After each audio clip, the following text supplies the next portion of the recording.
So welcome to the podcast, my first one of 2024 actually, of Women Who Make It Happen, Journeys to Success with Christa. So we're going to go over a couple of introductions from both of us, your journey, kind of where you started, how you got to where you are today, but then focusing and homing in a little bit on how the regulator has changed its approaches, more from like a broader environment of risk. So looking at the evolution, compliance, the need now to work with internal and external parties to develop strategies to address. So that could even be across like data security, privacy, artificial intelligence, and so forth. And how working with linking assets may have altered your approach to compliance or the view of compliance as it sort of evolves. And it'd be good just to underpin your biggest challenges in your career at the moment, but also your biggest highlights. And then around any hiring, where you found difficulty in hiring diversity, and then just finally kind of moving into the words of encouragement, just from what you've seen previously. I always say it's like a speech you'd say to your younger self to kind of give back to the industry. So I will kick us off. So I'm Anna. I work for Interquest. So I'm based in the Netherlands, and I head up our risk regulation and compliance practice across that region. Over to you. Excellent. I am Christa Dahneke DeOliveira, full name. Generally, I do go by Christa DeOliveira. I am the Chief Compliance Officer of Linking Assets. I focus on GRC, governance, risk, and compliance, although lots of times I shorten that to the word compliance. We focus a little bit on a niche area with the re-engagement of dormant accounts. And it's a little different. It's a little focused and a little different.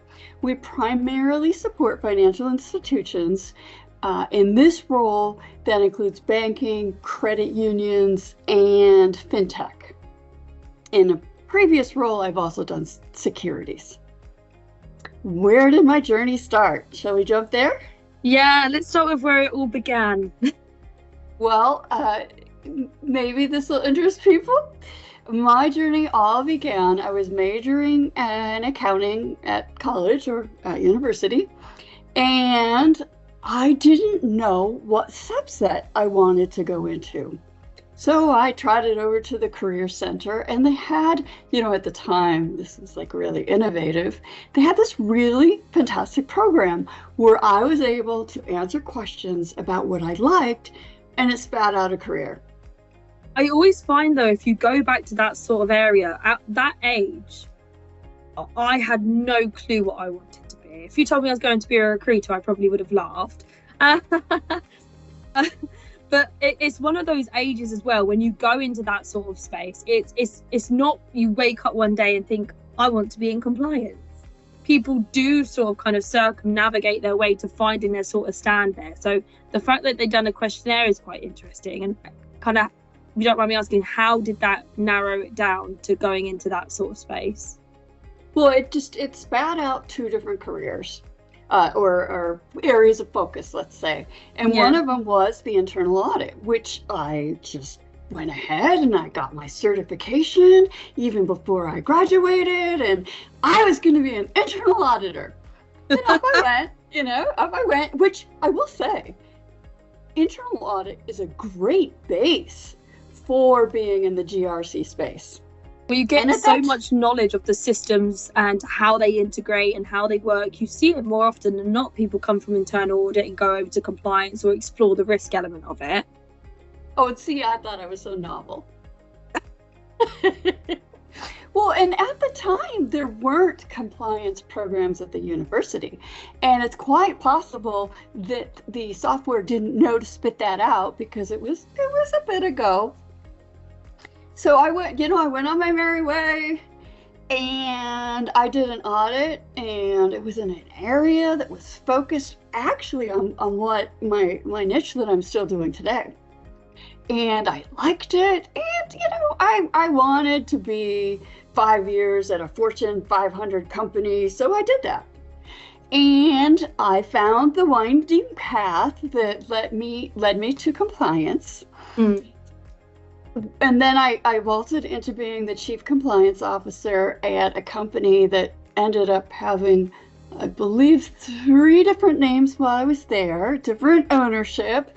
And even after I was gone, it merged with another company, and then divisions were sold off to 2 separate companies. So exciting times. That one company doesn't mean you're staying there, even if you stay there.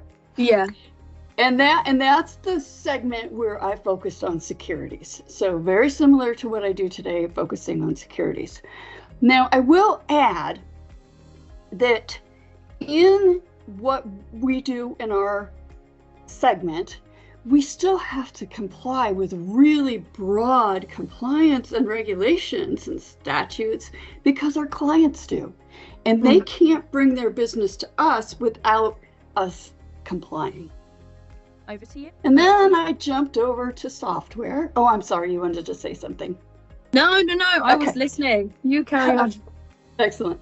Then I jumped over to software in that let's build the software product with the compliance needs programmed into it. How did that go? Because sometimes you see the kind of integration of software and compliance, they stay quite kind of sparsely apart. So by actually bringing those together, it can either make life easier or highlight gaps, which makes life harder. I found it great. It expanded my thinking.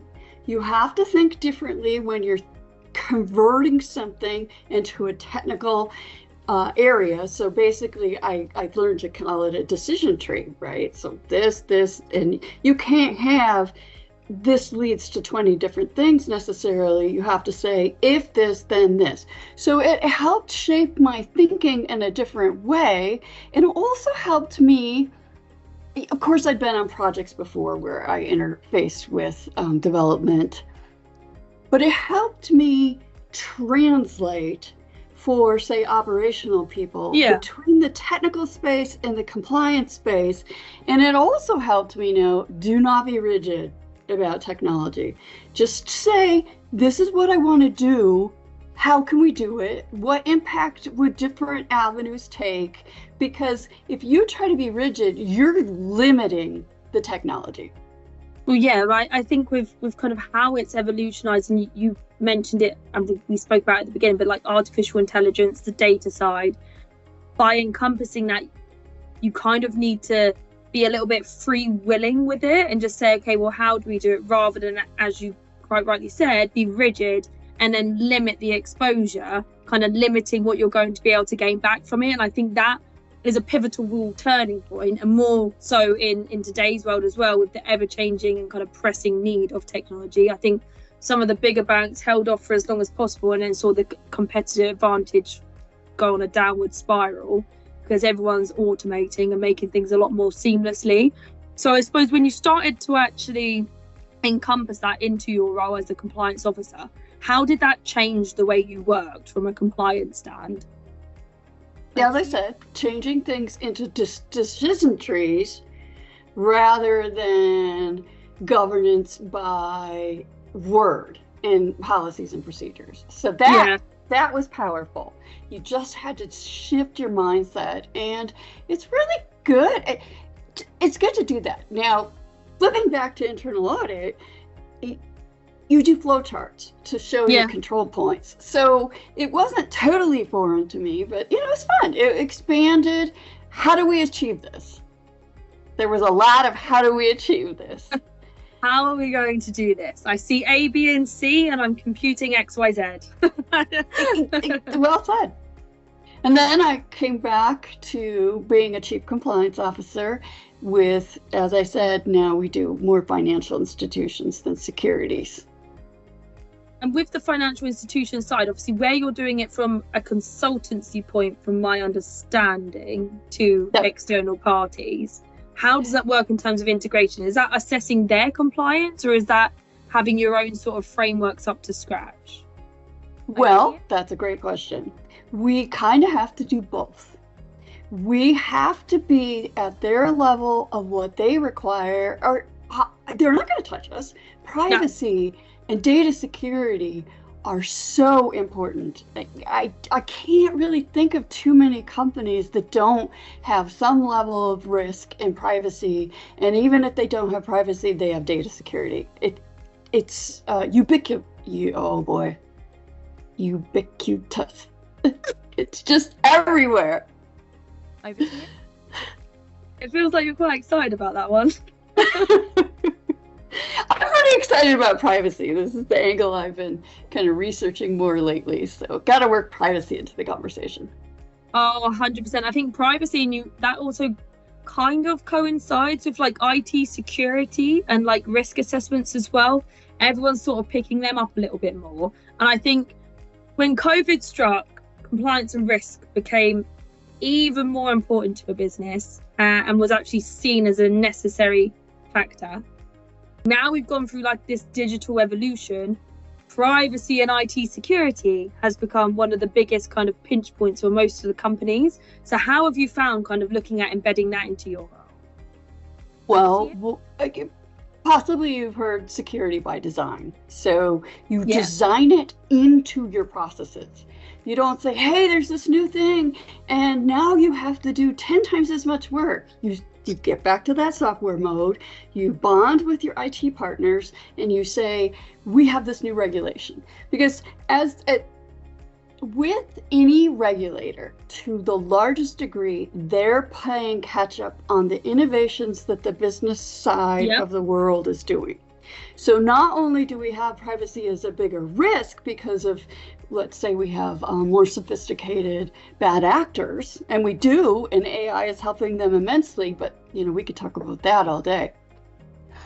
So we have this scenario of we have real challenges and it's being recognized, and so we have additional regulations, and then the bad actors figure out a way around it, and so it's escalating. And how would you say you kind of work with it at the same time? So obviously you say there's the bad players and there's some loopholes, but on your kind of outlook and usages of it, how has that kind of embedded or encompassed itself? And you said you've been reading a lot about it. It'd be quite interesting to know kind of your thoughts on it as well. Yes, absolutely. I think it's one of the biggest risks facing a lot of companies, whether they know it or not. Yeah, it's usually the bit they have at the sideline and just kind of turned a blind eye to, and then the regulator picks on it, pulls it apart, and then they realise it's something which was actually quite a big necessity to have focused on rather than just put in a corner and hope for the best.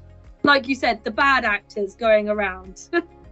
Yes, and we have over to you. An interesting environment at our federal level. I will leave it at that. So at this point, we do not. Now I want to know more. You can't dangle that and then leave it. Okay. Well, we have a political situation in not quite as much as our Senate, but in our House of Representatives, there's a lot of progress occurring in terms of things that people need. One of those examples. I feel like this is a very polite way of saying it. I'm trying to be polite and not political. I can see you really thinking about the wording. Yes.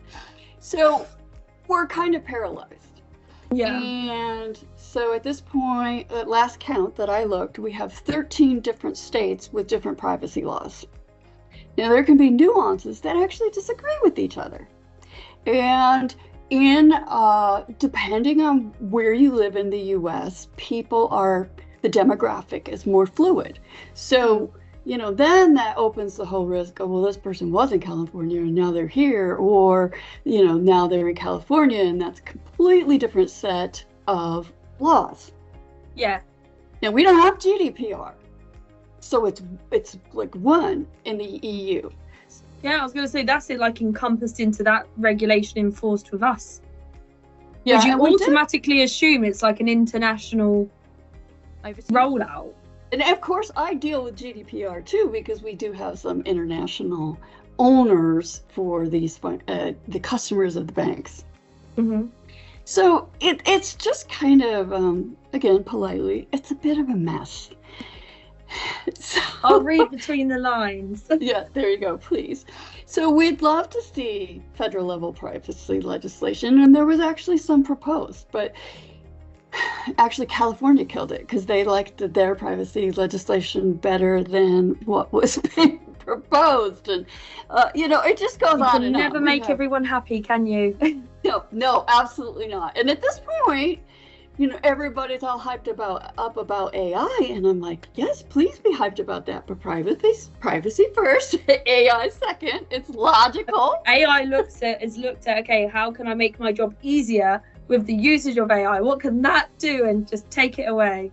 I suppose it's quite interesting as well, because one of the topics that we were going to talk about is the environment of risks evolving and compliance needing to work with internal and external parties to develop strategies.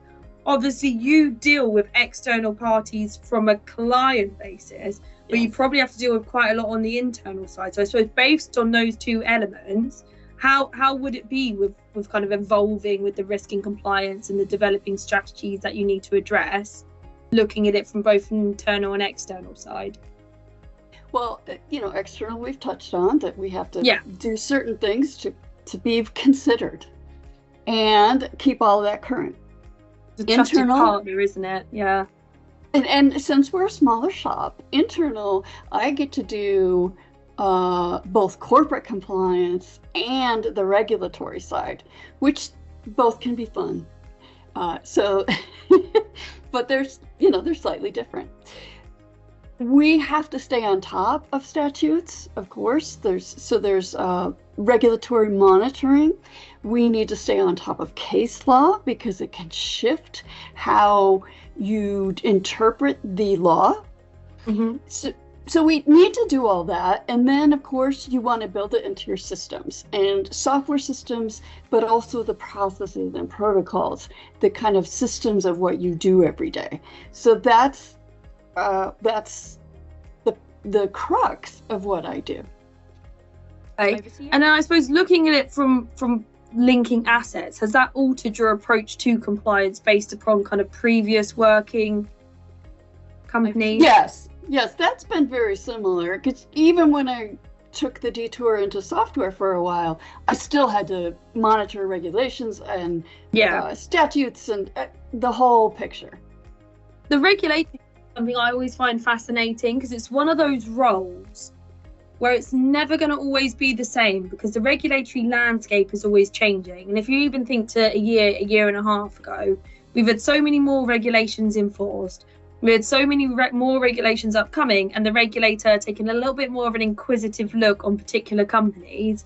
It kind of keeps the element of change all the time, but also learning, rather than it just going completely stagnant, because there's always something new to learn. I was talking to someone earlier as well. What compliance means to a crypto company is something completely different to what it means to a banking institution, and vice versa. If you go into a lending company, again, it's kind of adopted and adhered to differently, but also the setup's completely different around how and where, why, and when. Love the W's. And that's always something which is always what I am looking at as well, because I always look to kind of research the regulations as best myself, because I like to stay up to date with them as much as anybody. Well, I should probably also add, in the United States, we have what's called unclaimed property laws, and they're not unique to the United States. Ireland, Australia, some other countries, have them as well. Now, what that means is I have the 50 regulators of all the states, and then I have some of the possessions and territories like DC, Puerto Rico, etc. So that's where monitoring regulation and building those aspects into software, whether it's off-the-shelf software that specializes in this or whether you're building your own software, all of this has to be taken in. And it's fun. I mean, okay, I'm sorry. I'm a nerd. It's fun. No, don't say that at all. I mean, I'm enjoying learning about it more so than anything, and I'm sure people who will be watching this when we post it will be more inquisitive about this, because they're all down the same type of industry, so they all have the same excitement, but they also you kind of falling under one denominator, that you're all interested in the regulation, and it clearly interests you because you're all in that field. So it's even more interesting to hear from you, kind of your thoughts, your aspect, what you have to deal with, what you like, what you don't like, and I'm sure that they would find the same. Over to you. Excellent. We're finding that, how shall I say this? I'll use the word assertive. We're finding that the regulators at the state level are getting more assertive. The laws are getting supporting that. So let me talk about that a little without going too far down the rabbit hole. So we have laws that require us to do unclaimed property, which, by the way, we got a piece of that from jolly old England, with estates with no heirs revert to the crown. That common law. So in that, you can see when an estate reverts to the crown, that's ownership, that's value. Yeah. In the US, we have a version that pretty much deals with intangible personal property. So there used to be super long, what we call dormancy periods, where the aging occurs before it gets reported and remitted to the state, under the idea that the state is in a better position to return that than the company. And, then there's other philosophies about the company shouldn't have a windfall, et cetera, et cetera. It's better off in the hands of the state, where it can benefit the broad population.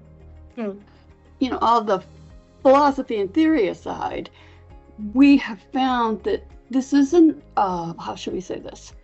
This is a revenue stream for states that's not a tax.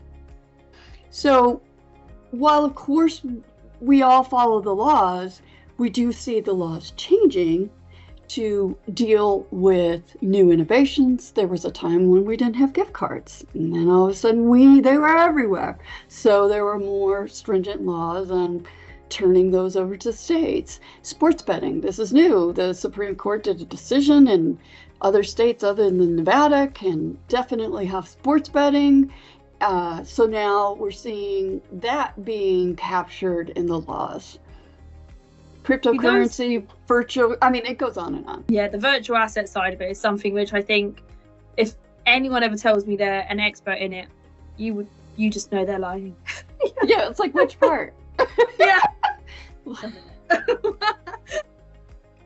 I always find it really interesting. So, like, for me, if I think about gift cards, I would never think of that to be a regulation or something that needs to be regulated. And it's when you start underpinning it like that, you really start to understand, okay, wow, all of this, just how much regulation needs to be put in and how deep it goes to.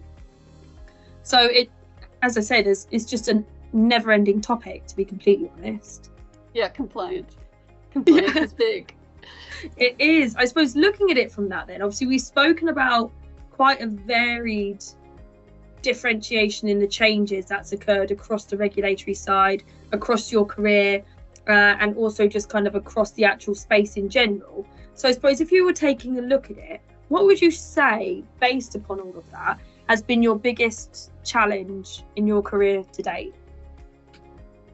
Over to you. Okay, this is a terribly old-fashioned thing, but talking about my successes without squirming. Oh, I know. It's what everyone does. You can talk about your weaknesses, but as soon as you want to say something nice about yourself, you just kind of go like... Okay, now switching to non-humor. Persuading or convincing people that don't get it, embrace it, don't want to deal with it, the importance of GRC and how there's just no way around it. So, and then the other thing that's always challenging is complying with emerging things. For instance, we have cryptocurrency, which at a state level they would define as virtual currency. All right, so great, we have this. Well, in the United States, even though industry is begging for federal laws, we have the Securities and Exchange Commission, Commodities Future Trading Commission, Office of the Comptroller of the Currency, etc. And they're all kind of saying, no, I have this piece, or no, this is a security, not a commodity. And so we're actually seeing, particularly that the SEC, Securities and Exchange Commission, is trying to regulate through legal action rather than, okay, here's the regulations. Yeah, so it's like imposing, would you say, like fines or sanctions on people rather than actually just building out a blanket approach, which the industry is asking for because they're not sure how to kind of define it by the sounds of things. And then obviously just throwing monetary gain at people. Right, so it's crazy. It's like, please help us to know how to comply. Why are you suing us before you told us how to comply? So that's a huge, almost a caricature of a challenge. So in any industry, getting back to that, regulators are playing catch up. Sometimes you, as the compliance officer team, executive team, you have to discern where you think this might be going, and let's say you have fiduciary duty. How do I protect? How do I honor that fiduciary duty in the absence of a firm direction on how I'm supposed to? That's a challenge. I was going to say that's a really hard place, because it's almost kind of, it's the business reputation at stake. It's obviously fines and sanctions at stake, and then if you're the MLRO, it falls on your shoulders. Right. So how the next course of action outlines business reputation, your reputation, and also the kind of company impact itself from a remuneration perspective. A big weight to have on someone's shoulders. And if I know the regulator from like the European side of it, and some parts of the UK, it can also depend on what day the person's having. So you got to think, okay, are they happy? Are they sad? What would they do in this instance? What would they do in that instance? It's a guessing game, and it's one that you can never really win. No, but see, and that's where we jump in, either through a trade association or something like that. And there's actually an education and communication process with the regulators, particularly on the state side of my house. And we say, you've proposed this legislation, perhaps you don't understand this phrase. Or, fine point, you said one of these, but you didn't specify the timing of this, or this. Which one would you follow? So just some of it can be on the nitpicky just something. Side. Yeah, and some of it give can me be something. Big. Like, do you realize that this does this? So it's fascinating. We talk as industry groups, and that part they have helps. Quite a lot of associations now, don't they?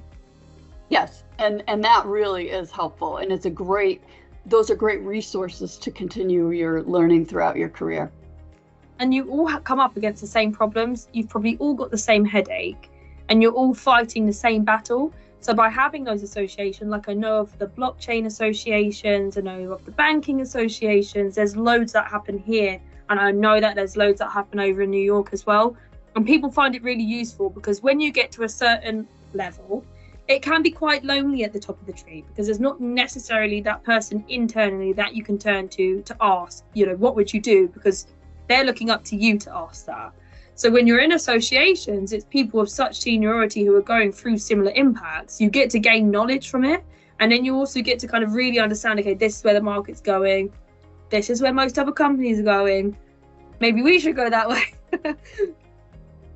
So I suppose as well, kind of looking at it from your challenges and now kind of flipping it around to the part you're not going to like.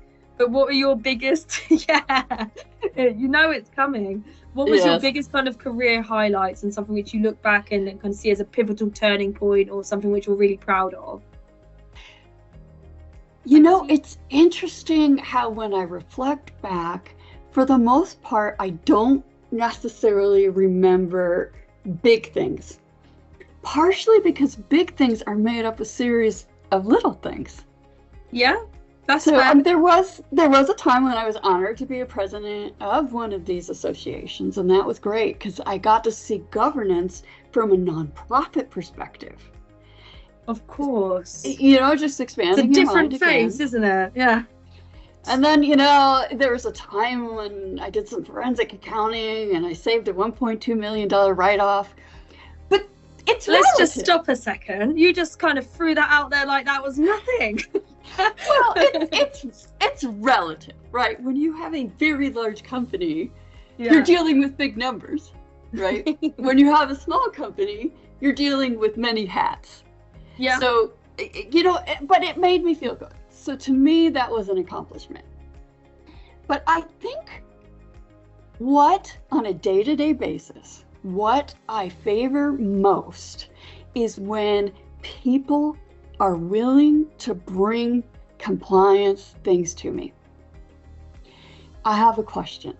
What do you think about this? How do we do that? Because that means they see me as a partner, and I have achieved that. Over to you. I actually really like that. And the reason why is because I think, obviously, we work in compliance extensively, and everyone has a similar pinch point. And if you talk to, if you're in a trading company, for example, and you've got your front office traders, they see compliance as a no function. So then they tend not to go to them because they don't want to have the no. They want to be able to pass it through, because obviously salespeople, developers, everyone, they want to be able to pass it. But what they fail to understand is by skipping that section, you're kind of putting a detriment to the business, and you're kind of gaining an exposure to the actual company in the market, but also there to help kind of do a yes, but in a regulated manner, so you can actually do it properly. And I think that's where people's mindset have started to change. And that's why when they come over to say, how do we do this? What is this? It's them starting to really understand the benefit, rather than what used to be, they're going to say no, they're just going to make our lives hard, or we're going to have to do X, Y, and Z. It's okay, no.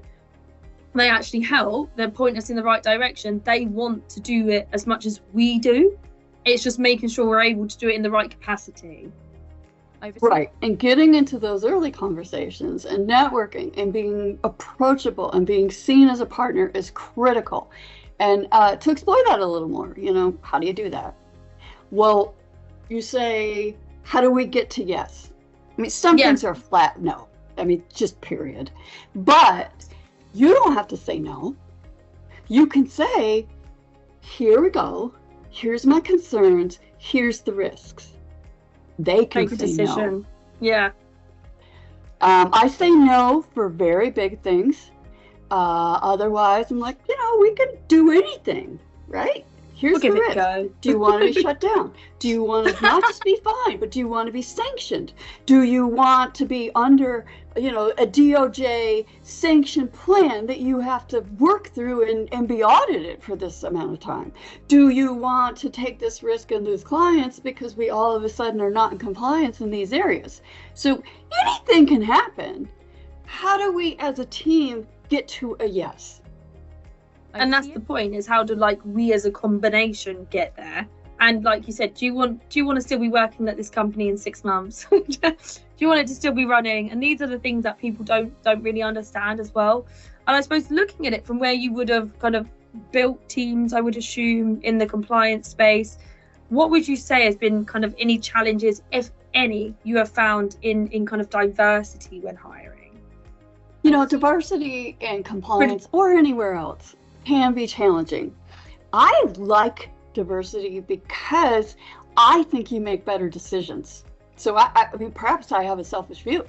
If you have a whole bunch of people that think the same, you're going to have horrible solutions. You're just going to go like this. You'll just consistently go like that, because you're having one person's mindset, and you're only going to get to a certain point by having, and I say this all the time, even to my team, I always say, my say is not the final say. So please pitch in, because if we just have Anna's say, it's just going to be like this. Whereas if we have all of your opinions, you're going to think of things I wouldn't think of. You'll do things differently to me. And then you'll slowly start going like this, because you're taking into consideration different ways of working and alternating it, which is a really big benefit.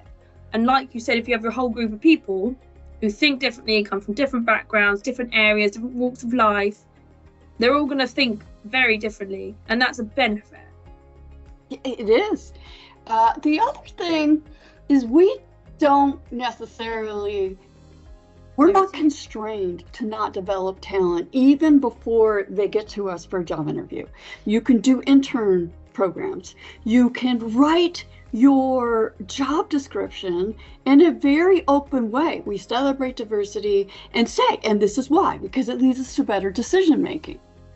We don't always have the pool for the skills that we need. So maybe have a program internally where you develop people, and maybe you develop people and then you give them a chance to, they're kind of an intern. So they're in this track and they're in this track and then they're in this track, and you let them pick.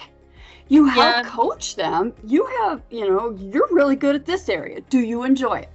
Usually people who are good at something enjoy it, so that helps. The other thing I find that is super important internally is to teach people about cultural differences in kind of a nonchalant way. I mean, don't make it intense. So in some cultures, extended eye contact is seen as kind of a threat or a challenge. Yeah, so if someone sat there kind of just staring directly at you the whole time you're speaking, I think even I would be a bit like... Right. So if you're in a culture where eye contact is prevalent, then maybe you're thinking that person isn't engaged. So maybe you say to yourself, is there another way that I can discern whether they're engaged? Do I ask a question? Oh yeah, they're clearly listening. Do you have any ideas around that? So I think we have to also educate ourselves to be open and aware of differences and challenge our biases. Well, somebody doesn't make as much eye contact as I do. Is that bad? Is that a wrong thing? Things of that nature. Stepping outside of our norm and understanding someone else's norm, because to them, they're thinking, why the hell are they not looking at me? Whereas to us, we're thinking, why the hell are they looking at me? Yeah. It's just a balancing act between the two cultures and understanding and acceptance that, someone else's norm isn't yours and your norm isn't theirs. And it's how you find that happy middle ground. Over to you. I suppose as well, just to kind of start winding this down a little bit, obviously it's been really good to run over your experience, the regulatory pressures and changes and the evolution of it, a little bit around your kind of personal challenges and also personal developments, and then moving a little bit more into what we could do more of. I suppose just to kind of end this off a little bit, if you could say, I always picture it as if you could say something to your younger self, but if you could also say like words of encouragement to people thinking about getting in the industry, people who are kind of stuck at that sort of middle management side and not sure if they can go to the senior leadership area or vice versa, what would that be? Over to you. Okay. I'm going to call it more a category than one answer, because I don't always speak in single answers. Over to you. Because it depends, right? There's the whole it depends. I think probably the key thing is there is so much opportunity in compliance. It is evolving, it is exploding. If it's something you like, and maybe you find your niche, maybe you're into privacy, maybe you're into governance, maybe you're into looking closely at regulatory affairs and then getting that to the right people, or you're a smaller company, so you have a broader mix. There's lots of opportunity. And now there's university programs that actually will guide you in this way. And before, during, after there were university programs, there's certifications. There's events that you go to, you learn, and then you take the certification. If that's your learning profile, go for it. If you're a self-study person, self-study. If you're I'm going to take the class online, just figure out how you learn and keep learning. Be curious, and don't just learn about your area. Take your IT buddy to lunch once a month and just say, what's going on? Because they'll know things about emerging innovations, and you can start to think about that and go, wow, I can apply that here. You know what? I really like that, particularly the be curious part, but also the part where it's, step outside of your zone. Don't just think compliance, compliance, compliance. Speak to IT, speak to finance, speak to risk, speak to the modelers, speak to the janitor. You can speak to anyone and you're always going to learn a little bit of something more.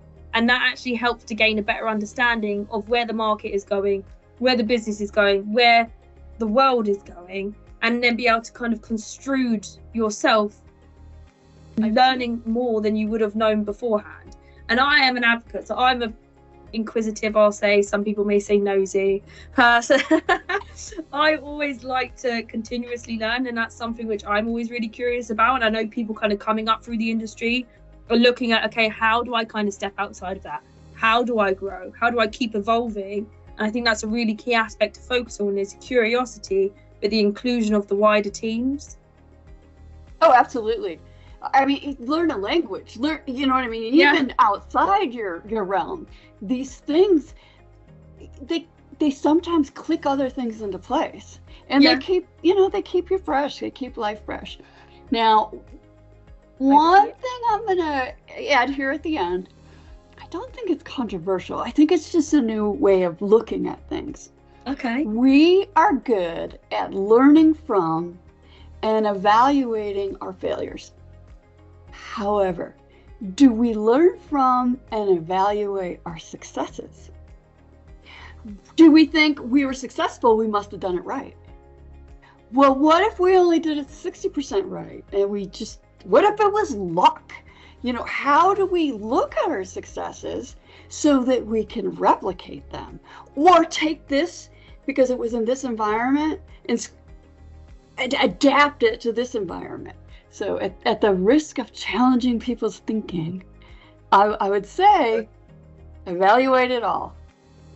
I really like that one. And I think that actually will probably resonate with a lot of people, because if all of us sit here and think, okay, do we look at our successes and kind of analyze it, or do I look at my failures? I think 99% will say, well, yeah, just the failures, because that's where it's gone wrong.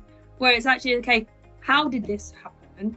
And from the success, how did I get there? What were the kind of pivotal building blocks I put, if I can speak, pivotal building blocks I put in place that enabled me to get here? You'll probably find a lot more learning you can do from that.